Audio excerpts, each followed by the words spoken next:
Glimpses of the past, इतिहास की झलकियाँ, यानी भूतकाल से कुछ किस्से हम यहाँ पर लेकर के आए हैं। बिफोर यू रीड, पढ़ने से पहले, here are some pictorial glimpses of the history of our country from 1757 to 1857। यहाँ पर कुछ चित्र के रूप में झलकियाँ दिखाई गई हैं हमारे इतिहास की, जो हमारे देश की हैं 1757 से लेकर के 1857 तक। These pictures and speech bubbles, ये तस्वीरें और इनके अंदर दिए हुए ये छोटे छोटे जो बॉक्सेस बने हुए हैं, बबल्स बने हुए हैं, बुलबुले, इनके अंदर कुछ बातें भी लिखी हुई हैं। Will help clarify your understanding, ये आपकी सहायता करेंगे समझने में, of the conditions that led to the event known as the first war of independence in 1857, जिसको प्रथम युद्ध कहा जाता है, प्रथम स्वतंत्रता संग्राम कहा जाता है 1857 का। वो किन परिस्थितियों में हुआ ये स्पष्ट हो जाएगा इनको देखने के बाद। तो फर्स्ट है यहाँ पर द मार्टियर्स। मार्टियर्स होते हैं शहीद। यहाँ पर इस पिक्चर में देखिए, at a function in Delhi, एक फंक्शन हो रहा है दिल्ली के अंदर, और यहाँ पर ये गायिका जिनका नाम लता मंगेशकर है, ये गा रही हैं, ओ माई कंट्री मैन, ए मेरे वतन के लोगों, let your eyes fill with tears, ज़रा आँख में भर लो पानी, as you recall the sacrifices of India's martyrs, जो शहीद हुए हैं उनकी ज़रा याद करो कुर्बानी। पंडित जवाहरलाल नेहरू, लाल बहादुर शास्त्री, श्रीमती इंदिरा गांधी, ये सभी यहाँ पर दिखाई दे रहे हैं आपको। थोड़ा नीचे आएँ तो इस पिक्चर में यहाँ पर कुछ और हमारे स्वतंत्रता सेनानियों की छवियाँ दी हुई हैं। ये हैं पंडित जवाहरलाल नेहरू, महात्मा गांधी, सुभाष चंद्र बोस, भगत सिंह, लाला लाजपत राय, बाल गंगाधर तिलक, महारानी लक्ष्मीबाई, बहादुर शाह जफर। आगे बढ़ते हैं। दूसरा जो हमारा टॉपिक है वो कहता है द कंपनीज कॉन्क्वेस्ट्स। यहाँ पर कंपनी है ईस्ट इंडिया कंपनी, और कॉन्क्वेस्ट का मतलब है उसकी विजय। कहाँ कहाँ पर कैसे कैसे विजय उन्होंने प्राप्त की, ये इस में आपको बताया गया है। With its superior weapons, the British East India Company was extending its power in 18th century India। 18वीं शताब्दी के अंदर भारत में ईस्ट इंडिया कंपनी अपना विस्तार कर रही थी। उनके पास बहुत ही उत्कृष्ट हथियार थे। उन हथियारों की मदद से वो अपना विस्तार कर रही थी। ये भारत का नक्शा यहाँ दिखाया हुआ है 1765 में। इस तरह से जो येलो कलर में दिखाया हुआ है इंडियन प्रिंसेस, और जो ये पिंक कलर में है British territory.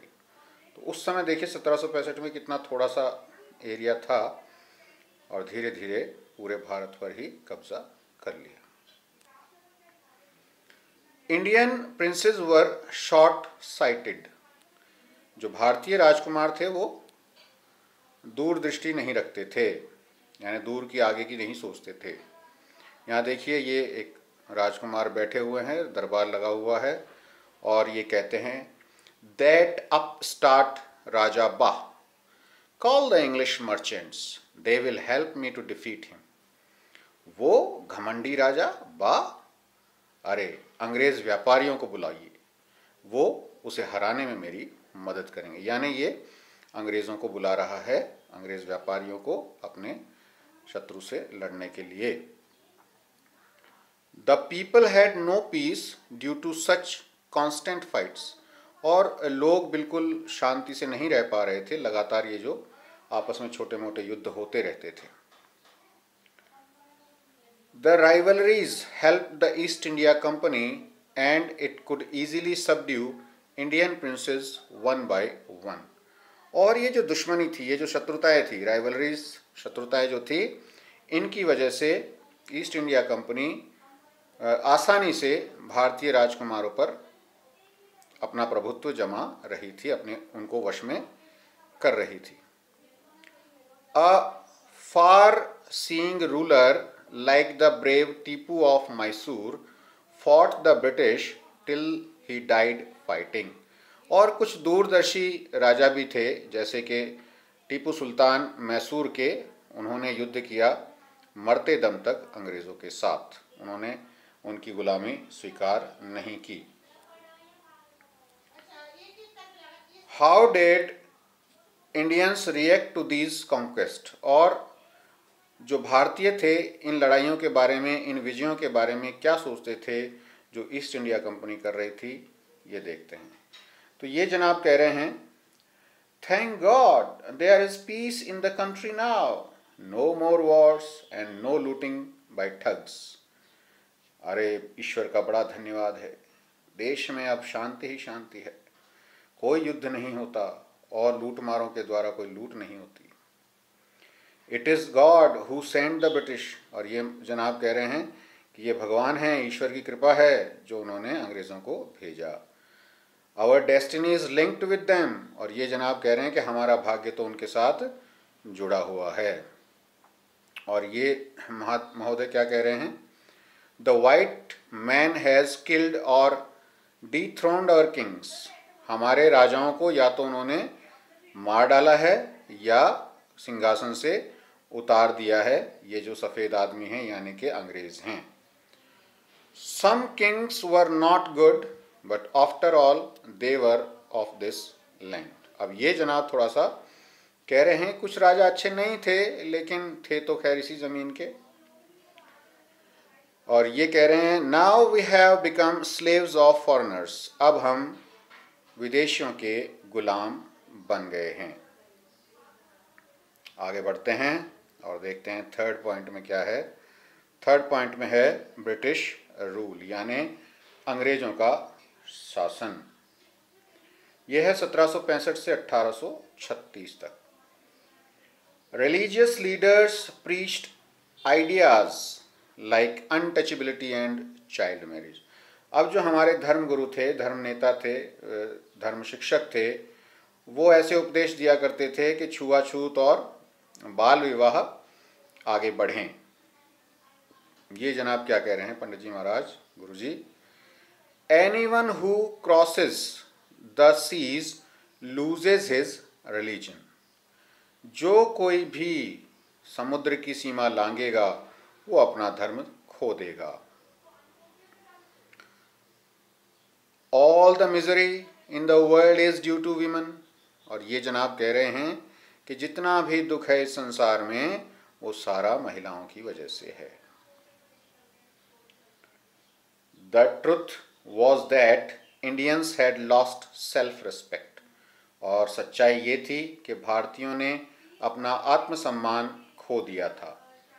The British स्कॉन them, और जो अंग्रेज थे वो इनसे घृणा करते थे, नफरत करते थे। अब ये अंग्रेज हैं, गोरे साहब बोल रहे हैं, the natives are unworthy of trust, incapable of honesty. यहाँ के जो लोकल आदमी हैं वो बिल्कुल भी विश्वास के योग्य नहीं हैं, वो ईमानदार बिल्कुल नहीं है।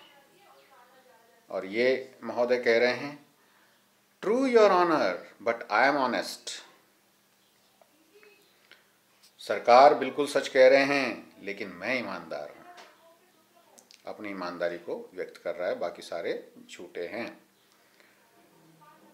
Being merchants the British wanted quick profits, their heavy taxes forced farmers to abandon their fields।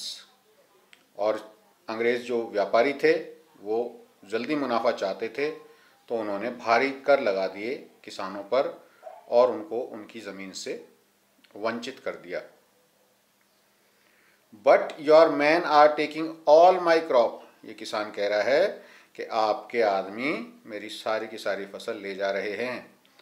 और ये जवाब दे रहा है, you are still in arrears, अभी भी आपके ऊपर कर्जा है। If you don't pay next week, अगर आप अगले सप्ताह तक नहीं चुकाते हैं, I will send you to jail.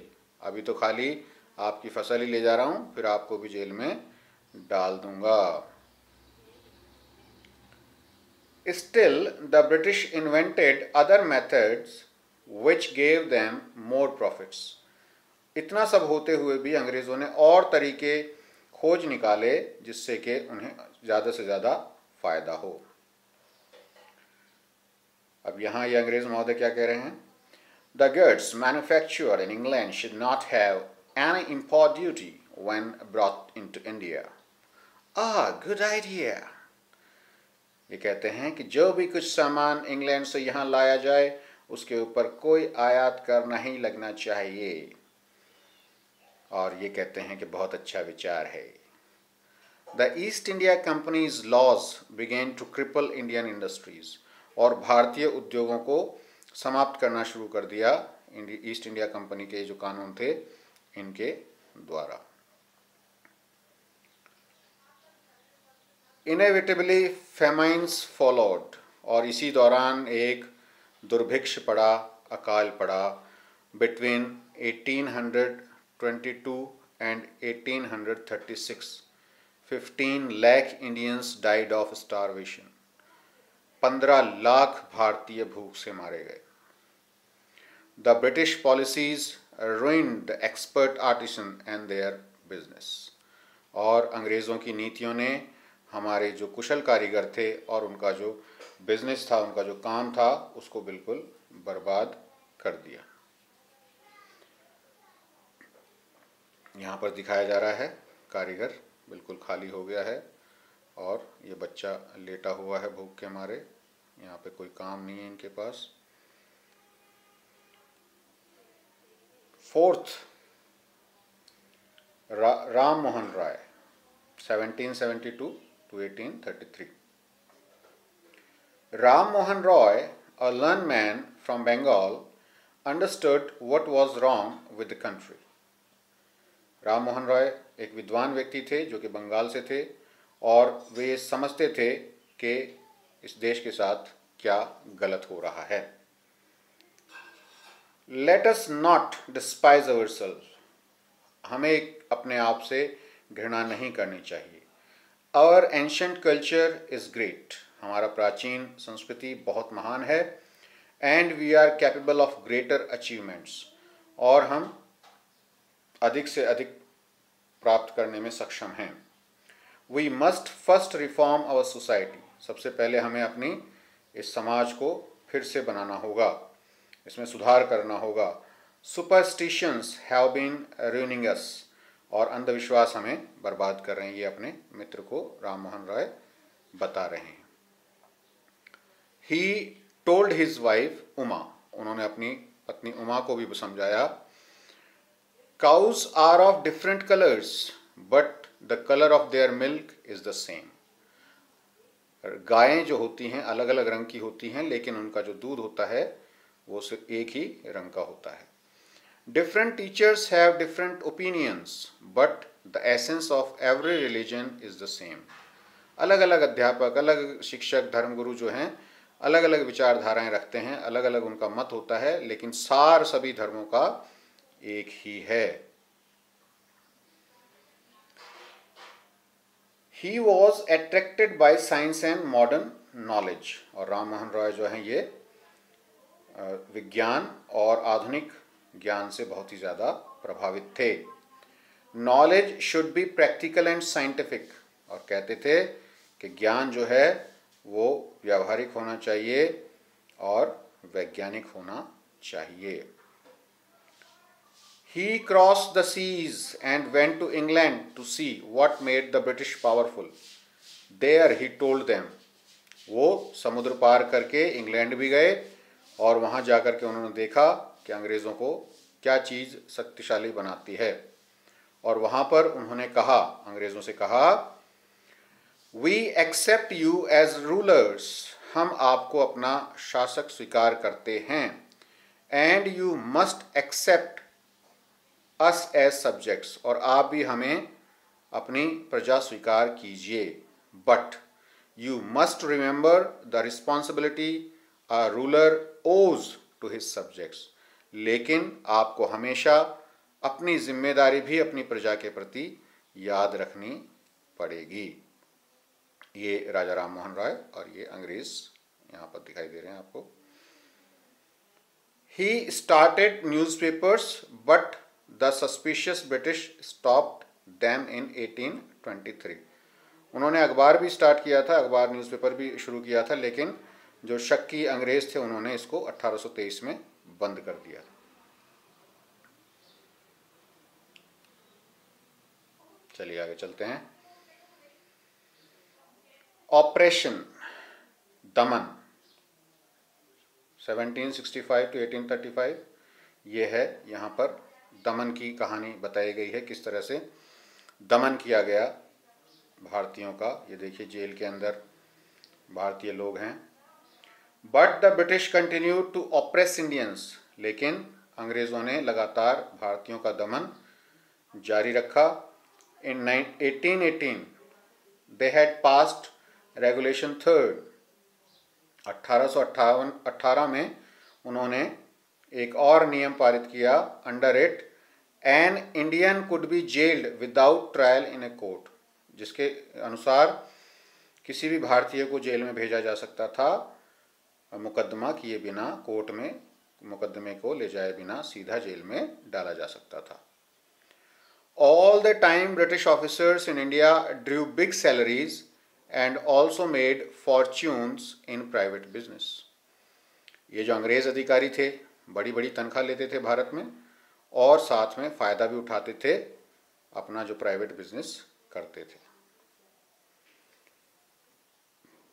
By 1829 Britain was exporting British goods worth 7 crore rupees to India, और 1829 तक जो अंग्रेज़ों की चीज़ें थी वो भारत लेकर के British was exporting British goods worth 7 crore rupees to India, यानी 7 करोड़ रुपए से ज़्यादा की चीज़ें अंग्रेज़ इंग्लैंड से भारत में ला रहे थे। कितना ज़्यादा व्यापार उनका उस समय में बढ़ा हुआ था। और ये हैं governor general Bentinck reported back home, और यहाँ पर देख लेते हैं क्या लिखा है। The British prospered on the company's loot while Indian industries began to die, और जो भी सामान इंग्लैंड से आ रहा था उसकी वजह से यहाँ के जो उद्योग थे वो समाप्त हो रहे थे, मर रहे थे, और ब्रिटिश लोग प्रॉस्पर्ड होते जा रहे थे, समृद्ध होते जा रहे थे।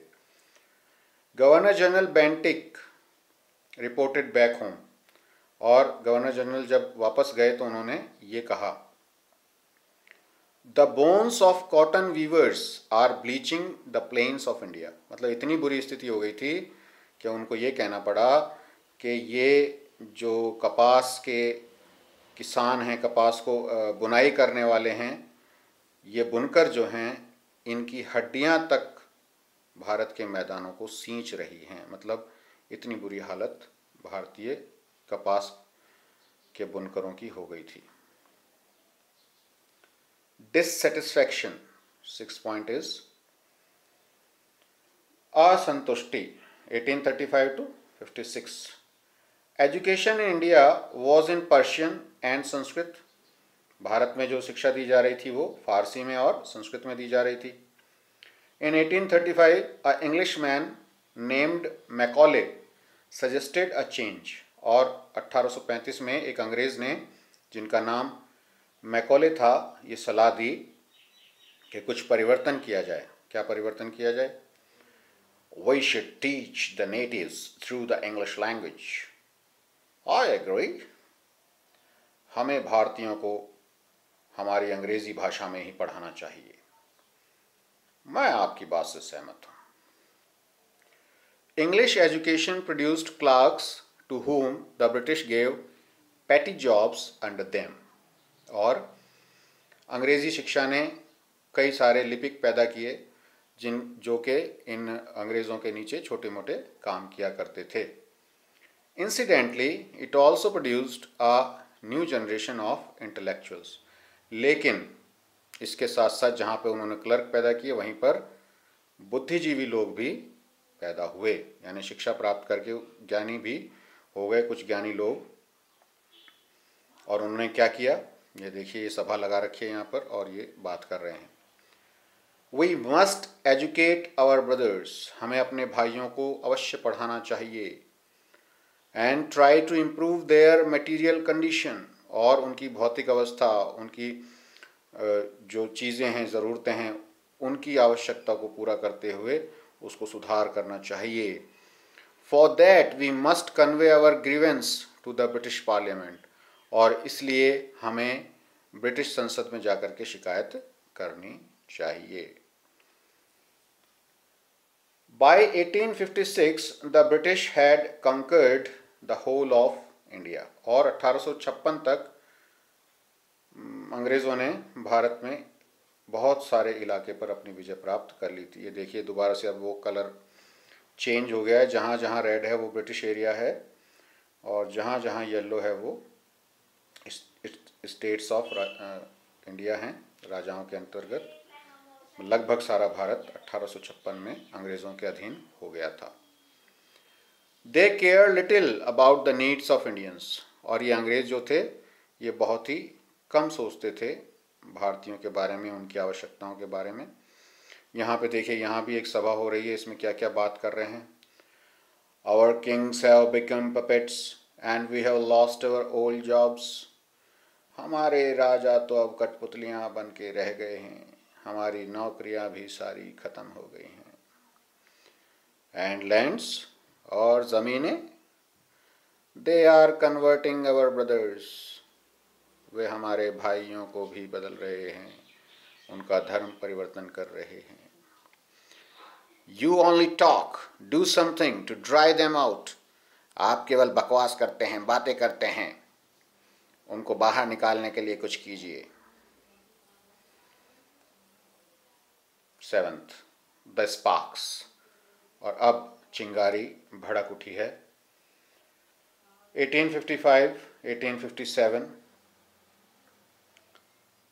Taxes continued to ruin the peasants, और जो गरीब किसान थे उनको कर जो थे लगातार बर्बाद करे जा रहे थे।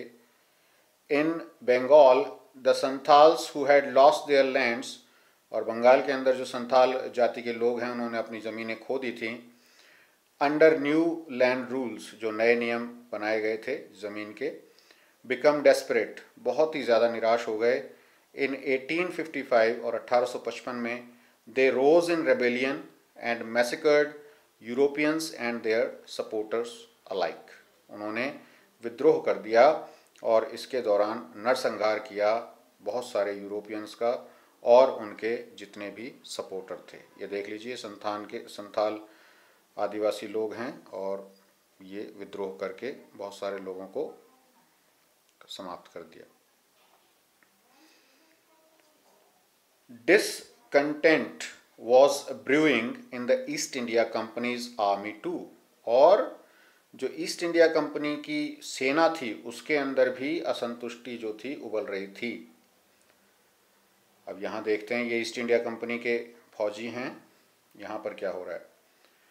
The white soldiers gets huge pay, mansions to live in servants, अरे ये जो अंग्रेज सोल्जर्स हैं, ये जो सैनिक हैं, इनको तो बहुत बड़ी तनख्वाह मिलती है, रहने को महल मिलता है और नौकर चाकर मिलते हैं। While we get a pittance and slow promotion, और हमें मामूली तनख्वाह मिलती है और धीरे धीरे तरक्की होती है। द अंग्रेज ask us to cross the sea which is against our religion, ये अंग्रेज हमें समुद्र पार करने के लिए कहते हैं जो कि हमारे धर्म के विरुद्ध है। Who is the topi wala to abolish our age old customs, और ये टोपी वाला कौन है जो हमारे इतने पुराने नियमों को तोड़ना चाहता है, हटाना चाहता है। यहाँ पर ये व्यक्ति सोच रहा है we must drive out the अंग्रेज, बोल नहीं रहा है, केवल दिमाग में इसके चल रहा है कि हमें अंग्रेज़ों को बाहर निकाल देना चाहिए। Sipahi Mangal Pandey attacked the adjutant of his regiment and was executed. सिपाही मंगल पांडे ने अपने ही सेनाधिकारी पर, जो उसके रेजिमेंट के अधिकारी थे, उनके ऊपर हमला किया और मार दिया। Thousands of other sipahi revolted, बहुत सारे हजारों सिपाहियों ने भी विद्रोह कर दिया। They were stripped of their uniforms, stripped of their uniforms यानी नौकरी से निकाल दिया गया। इस विद्रोह के कारण उन्हें नौकरी से हटा दिया गया। Humiliated and put in irons, उनको बहुत ही अपमानित किया गया और जेल में डाल दिया गया, बेड़ियां डाल दी गई। Few Englishman had cared to understand Indian customs और द पीपल्स माइंड। कुछ अंग्रेज लोग थे जो समझते थे भारतीयों को और उनकी परवाह भी किया करते। Oh, proud Brahmin soldier, do you know that the grease on the bullet you have to bite is made from the fat of cows and pigs? अरे ओ ब्राह्मण महोदय, ब्राह्मण सैनिक, क्या आप जानते हो कि जो गोलियों से आप ग्रीस हटाते हो अपने मुंह से, इसके अंदर गाय और सुअर की चर्बी मिली है। What? क्या? The white man has deceived us too. ये अंग्रेजों ने हमें भी धोखा दिया है, यानी ब्राह्मण को भी, हिंदू को भी और मुस्लिम को भी, दोनों को ही धोखा दिया है। Soon chapatis were sent from village to village to tell the people that their emperor would want their services.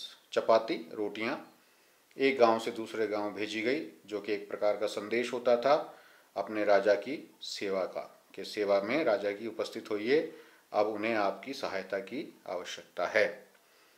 Yes, all my village man will be ready. हाँ, मेरे सारे गांववासी तैयार हैं। ये देखिए यहाँ पे रोटी दी जा रही है और ये संदेश दे रहा है कि भैया मेरे गांव के सभी लोग तैयार हैं। Similarly lotus flowers circulated among Indian soldiers. Death to the foreigner, और सेना के अंदर कमल के फूल वितरित किए गए, पहुंचाए गए एक जगह से दूसरे जगह, और यहाँ पर आवाज़ आ रही है कि हाँ, अंग्रेज़ों की मृत्यु हो। The message gave all help and shelter to the patriots, और जो जनता थी उसने पूरी मदद की देशभक्तों की और उन्हें सहारा दिया। 8th, रिवोल्ट, विद्रोह, क्रांति। 1857, 1857 में अब विद्रोह शुरू हो गया। Then there was a violent outbreak at Meerut. Meerut एक शहर है दिल्ली के पास, यूपी में। वहां पर एक हिंसक विद्रोह हुआ। ये देखिए यहाँ पर पिक्चर में भी नजर आ रहा है किस तरह से लड़ रहे हैं। द सिपाहीज मार्च टू दिल्ली, और जो सिपाही थे वो दिल्ली की तरफ कूच कर दिए। Long live our emperor Bahadur Shah, बादशाह सलामत रहें, बादशाह बहादुर शाह सलामत रहें, बादशाह सलामत की जय हो। इस तरह से ये जय जयकार दरबार में बहादुर शाह की हो रही थी। द रेबेलियन स्प्रेड वाइडर, और विद्रोह इसी प्रकार आगे बढ़ता चला गया। Many landlords had lost their lands because of the British policies and they were sore. बहुत सारे ज़मींदारों की ज़मीन इन अंग्रेज़ों की नीतियों की वजह से चली गई थी, इसलिए वे नाराज़ थे, और ये यहाँ पर बात कर रहे हैं the white man's rule must end, ये अंग्रेज़ों का शासन ज़रूर समाप्त होना चाहिए। Yes we will help you, हाँ हम आपकी मदद करेंगे। Next page, 9th, the fight for freedom, और अब युद्ध है स्वतंत्रता के लिए। 1857 में many former rulers like Begum Hazrat Mahal of Lucknow were bitter. कई जो पुराने शासक थे जिनका शासन ले लिया था अंग्रेज़ों ने, जैसे कि हमारी बेगम हजरत महल लखनऊ की थी, उनके अंदर बहुत ज़्यादा कड़वाहट थी। The white man has taken away my kingdom, अंग्रेज़ों ने मेरा शासन ले लिया है। They joined the upsurge against the foreigner, और फॉरनर्स, विदेशियों के प्रति जो लहर उठी थी उसमें इन्होंने भी योगदान दे दिया, यानी ये भी उससे जुड़ गए। पॉपुलर लीडर्स लाइक मौलवी Ahmadullah of Faizabad told the people, और जो वहाँ के लोकप्रिय नेता थे जैसे कि मौलवी अहमदुल्ला जो कि फैज़ाबाद के थे, वो लोगों से कहा करते थे, उन्होंने कहा, राइज ब्रदर्स राइज, द अंग्रेज is running our land, the अंग्रेज इज रूइनिंग अवर लैंड। अरे उठो भाइयों, उठो, जागो, अंग्रेज हमारी ज़मीन को, हमारे देश को बर्बाद कर रहे हैं। The people rose everywhere in Bareilly, Kanpur and Allahabad, लोग हर जगह खड़े हो गए, यानी विद्रोह करने लगे इन बरेली में, कानपुर में और इलाहाबाद जैसी जगहों पर। अजीमुल्ला खान टोल्ड तात्या टोपे, अजीमुल्ला खान ने तात्या टोपे से कहा, we should have Peshwa Nana Saheb as our leader in this war of independence, हमें पेशवा नाना साहेब को हमारा नेता बनाना चाहिए इस स्वतंत्रता के युद्ध में। यहाँ देखिए तात्या टोपे और अजीमुल्ला खान बात कर रहे हैं और नाना साहब दिखाई दे रहे हैं यहाँ पर। The patriots pounced upon the British and fought pitched battles all over north India, जो देशभक्त थे वो झपट पड़े, कूद पड़े इन अंग्रेज़ों पर, और उन्होंने घमासान लड़ाइयाँ लड़ी उत्तर भारत में अंग्रेज़ों के साथ। 80-year-old Kunwar Singh of Bihar received a bullet in his wrist. 80-year-old Kunwar Singh of Bihar received a bullet in his wrist, और उनकी कलाई में, जो 80 साल के कुंवर सिंह थे बिहार के, उनकी कलाई में गोली लग गई और उन्होंने अपनी कलाई ही काट दी। Mother Ganga, this is my last offering to you, माँ गंगा आपके लिए मेरा ये आखिरी उपहार है, इसे स्वीकार करें। So this is from our freedom movement and collected by S.D. Sawant. So read it again 2 or 3 times and you will be able to answer the questions.